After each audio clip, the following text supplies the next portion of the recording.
தருமபுரி அரசு மருத்துவக் கல்லூரி மருத்துவமனைக்கு எதிரே உணவகம் ஒன்று இயங்கி வருகிறது.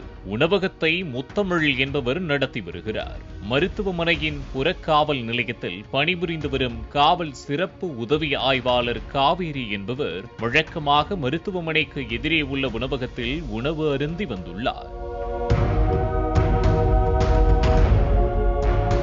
உணவு உண்ட பின்பு தன்னிடம் இருக்கும் பணத்தை மட்டும் கொடுத்துவிட்டு மீதியை நாளைக்கு தருகிறேன் என்று சொல்லிவிட்டு செல்வதாக கூறப்படுகிறது.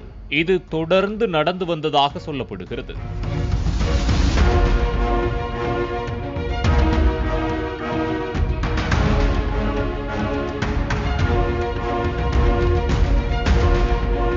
இந்நிலையில் புதன்கிழமை அதிகாலை 4 மணிக்கு உணவகத்தில் காவல் அதிகாரி காவேரி உணவு அருந்தியுள்ளார். சாப்பிட்டுவிட்டு காவேரி பணம் செலுத்தும் போது நேற்று சாப்பிட்டதற்கு மீதி பணத்தை கடையின் உரிமையாளர் முத்தமிழ் கேட்டதாக சொல்லப்படுகிறது.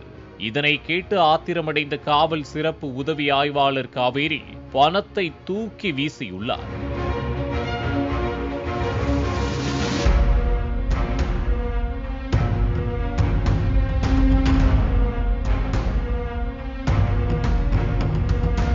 மேலும் கடையின் உரிமையாளருக்கு கொலை மிரட்டல் விடுத்து தகாத வார்த்தையில் திட்டியதாக கூறப்படுகிறது.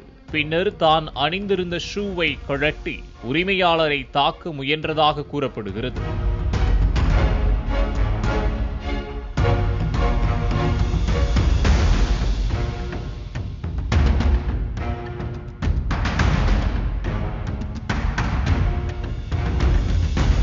இதனை கண்ட கடையின் ஊழியர்கள் காவல் அதிகாரியை அங்கிருந்து அழைத்துச் சென்றுள்ளனர். இது அனைத்தும் உணவகத்தில் பொருத்தப்பட்டிருந்த சிசிடிவி கேமராவில் பதிவாகியுள்ளது. தற்போது இந்த காட்சிகள் சமூக வலைதளங்களில் பகிரப்பட்டு வருகிறது.